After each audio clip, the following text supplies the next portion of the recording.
Inaresto niyo yung mga anak ko? Ayaw po nating tawagin ganon, Mrs. Kasi unang-una, hindi pa naman sila napapatunayang may sala.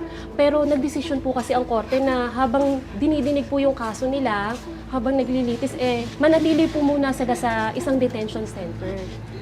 Akala ko po ba okay na, sir? Bakit ganito? Sabi niyo, huwag na namin isipin yung kaso eh. Ano nangyayari? May nakitang probable cause ang korte para kasuhan kayo. Pero tulad na ng sabi ni Ma'am Helen, huwag niyo munang isipin na hinahatulan kayo. Dadaan ito sa proseso. Ayoko po makulong. Dito lang po ako, sir. Nay, ayoko po Ma'am, mga sir, huwag niyo dalhin sa detention facility ang mga anak ko. Nakikiusap po ako. Baka pwedeng dito na lang sila habang dinidinig yung kaso. Nagmamakaawa po kami sa inyo. Mrs., pasensya na po pero utos na po ito ng korte. Tinakasan na nga po kami dati ng mga batang yan eh. At kung sakaling gagawin ulit nila sa amin, magpipilitan talaga kami gumamit ng posas para i-restrain sila. Balante. Mrs., kasama na po namin sila. Hindi kami sasama sa inyo! Hindi kami sasama sa inyo! Bitawan niyo naman ang job! Sumama na po kayo. Hindi kami sasama! Alagaan po namin kayo. Alagaan po namin kayo.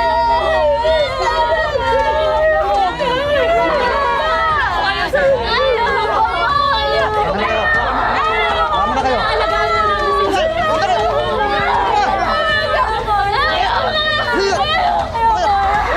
Ano ba boses namin kayo?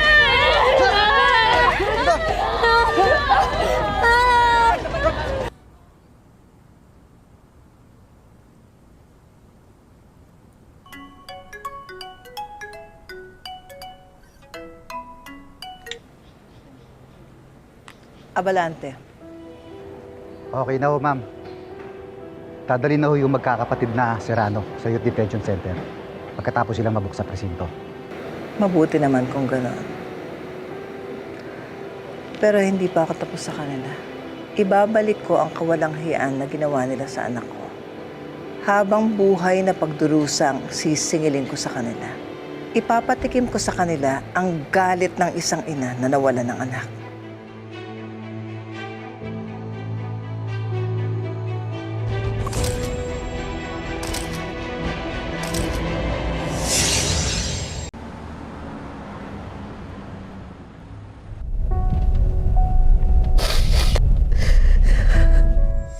Mom, for you. Oh, naku naman. This is so sweet of you, anak. Oh, thank you, my son. You know, I gave you those kasi I wanted to say thank you for all the love na ibinibigay mo sa akin. Love ka dyan. Talaga? Yeah, all the love. The shirts, the shoes, the money, and even the car, and everything else in between. Thank you so much. I love you. And I love you too, son.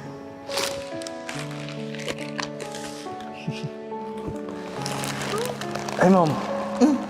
Selfie naman tayo. Yeah. Wonderful boy.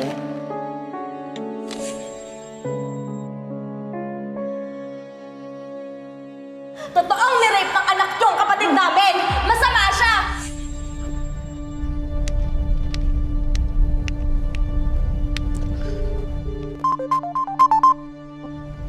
Abalante. Hello, Miss Menta. Kamusta yung mga underage na yun? Gusto ko, araw-araw, nagdudusa yung mga walang hiyang yon. Kailangan magbayad yung mga batang yon sa pagpatay nila sa anak ko. Kung gusto nyo talaga silang mahirapan sa juvenile facility, may kilala ako, ma'am. Kaya talaga yun sa mga batang ito. Malagyan kasi yung pinag-focus sila dahil sa batang snatcher. Kaya sigurado ako na hindi maaawa sa mga pumatay sa anak niyo. Baka makatulong siya sa inyo, ma'am. Wala akong pakialam sa storya ng buhay niya.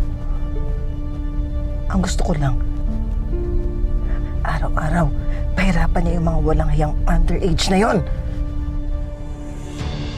Huwag kang mag-alala. Hindi lang promotion ang ibibigay ko sa'yo. Kikita ka rin. Sige po, ma'am. Kami na pong bahala.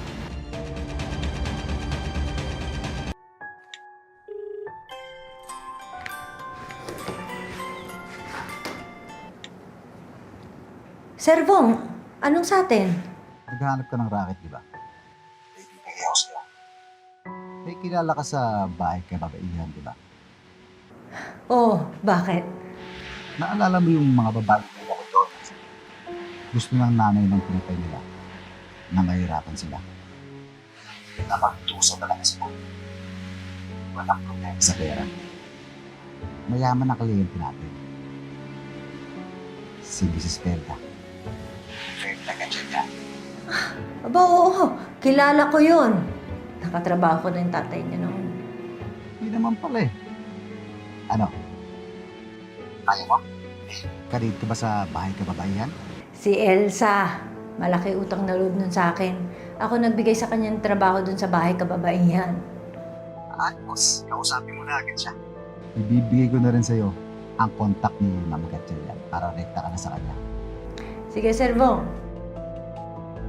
Ang ibig sabihin, attorney, pwede makulong sa juvenile facility ng matagal na panahon ng mga anak ko kahit minor de edad sila. Posible talaga yon, Mrs. Pero nakadepende sa hatol ng judge kung talagang mapapatunayan na silang pumatay kay Leo Guerrero. Pero inaaral ko na po lahat ng ebidensya. Kaya huwag kang mag-alala, Mrs. Serrano. Hindi ko pababayaan ang mga anak mo. Maraming salamat, attorney. Pero may paraan po ba para madalaw ko ang mga anak ko? Opo. Kaya nga po ako napunta dito para sabihin sa inyo na nag-file agad ako ng request para madalaw niyo sila. Karapatan mo yun bilang magulang. Lalo na, minor de edad ang mga anak niyo eh. Kaya po kahit bukas, pwede niyo silang dalawin kung gusto niyo. Salamat po. Ate Celine, anong gagawin natin dito? Magtatanim? Nang ano? Puro ganyan? Siguro. Persa naman to. Ayan ba yung may halong tae? Sinasabi nila. Pataba ata to. Kaya palang baho eh. Baho kaya, Ate Kari. Wala mo sinasabi ah. Ba't ka tumatawa? Parang first time mo makakita ng ganyan. Totoo. Hoy! Celine! Mukhang malakas ka naman. Ito! Hawakan mo! Lalamya-lamya ka, magbungkar ka ng lupa! Bilis! At ikaw? Ha? Ito. Aray ko po. Kukupad-kupad ka, katamin ha? Ha? Mag-igib ka ng tubig! Bilis! Ano? Nakatanga ka lang dyan? Dito ka. Dito ka. Dito ka. Wala kang gagawin, ha? Ayan o. Yan. Magkalkal ka dyan! Bilis!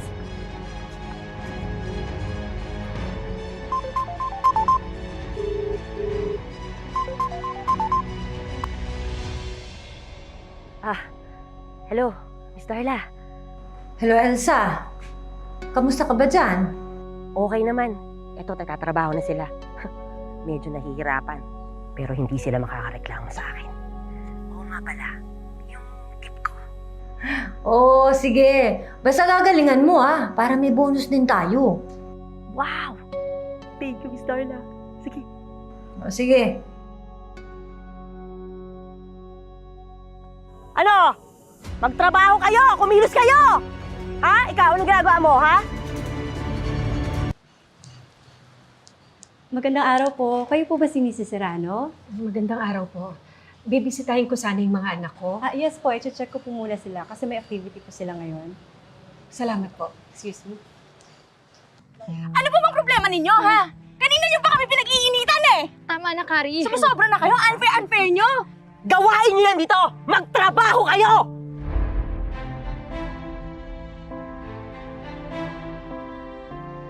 Nagawa naman po namin yung trabaho namin. Nasagot ka pa, ha? Maldita ka! Tawan niyo ako! Maldita ka! Tawan niyo ako sabi! Tama mo, pasensya ka na. Hindi mo kailangan makialam dito! Tama, ha? Kari! Kari! Ate! Kari? Ate! Celine! Sheena! Mga anak! Bakit kailangan nyo manakit? Ikaw? Ha? Bumalik ka sa trabaho mo! Mrs. Mga anak! Mrs. Bawal po kayo dito. Sandali, ate!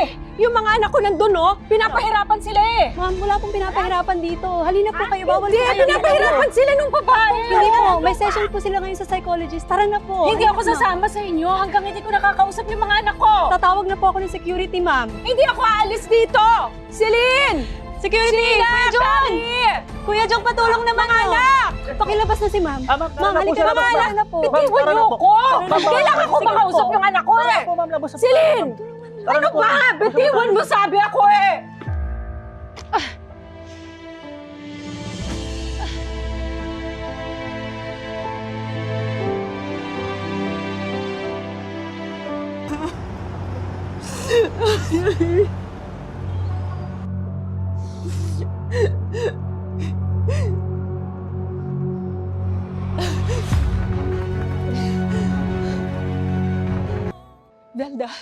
Velda, alam kong walang katulad ng sakit na nararamdaman mo sa pagkamatay ng anak mo.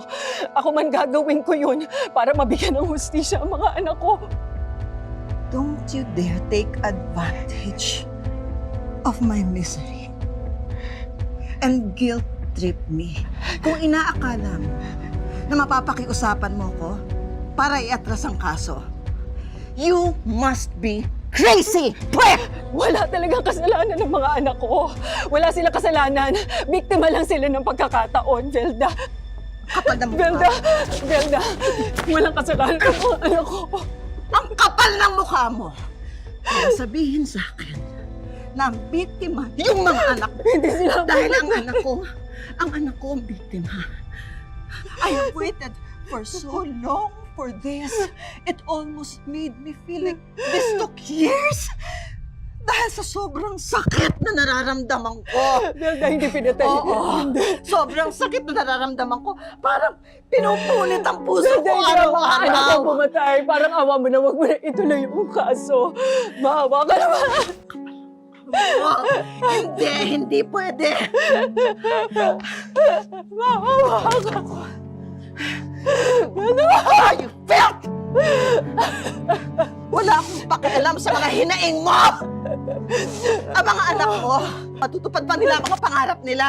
Pero ang anak ko, ang mga pangarap niya hindi niya na matutupad dahil patay na siya, pinatay siya ng mga anak mo. Parang awa mo na. Ako, ina rin ako nawala ng anak. Yang ginagawa mong yan, gagawin ko rin yan kung nangyari yan sa anak ko. Wala silang kasalanan. Bitiw mo ako! Gagawin ko ang lahat.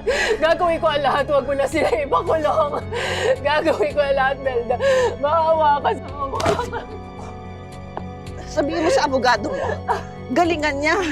Magkita na lang tayo sa loob ng kote. Gagawin ko lahat, Velda. Huwag mo na ipakulong yung mga anak mo. Velda! Maawa.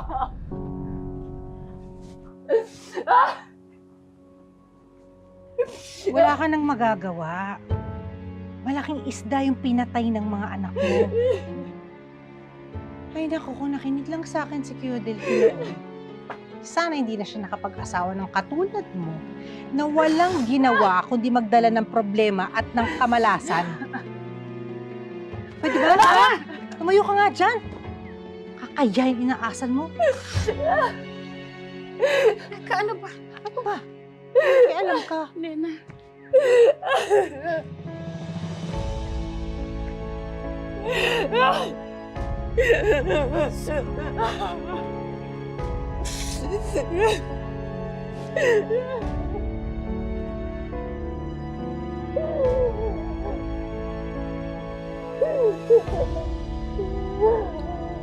Tumayo po ang mga menor na nasasakdal.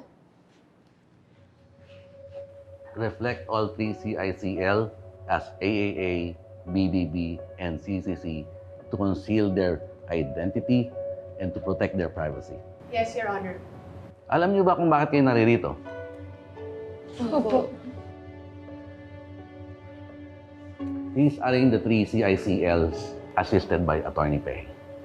Celine Serrano, China Serrano, at Carrie Serrano. Kayo ay nasasakdal sa salang pagpatay kay Leo Alcantara Guerrero noong ika-28 ng Nobyembre 2022 sa lungsod ng Cavite. Ginawa ba ninyo o hindi ginawa ang krimeng ito? Hindi po namin magagawa yan. Hindi po namin pinatay si Leo. All three CICL pleaded not guilty to the offense charged, Your Honor. Enter a negative plea into the records of this case. And let's start the date of hearing. Yes, Your Honor. At dahil hindi nyo inamin ang asunto sa pagpatay kay Leo Guerrero noong ika-28 ng Nobyembre 2022, magkakaroon tayo ng hearing, ipresenta ng ebidensya ng nagrereklamo at upang mapatunayan nyo ang kawalan ng kasalanan. Prosecutor would like to present the first witness, Your Honor, on November 30, 2022 at 8:30 a.m. We are available on the said date, Your Honor. There being no other cases in the court's calendar, this session is adjourned.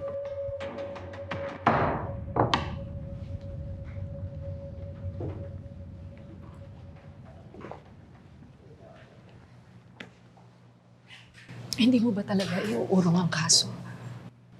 Matitiis mo magpakulong ng mga batang walang kasalanan.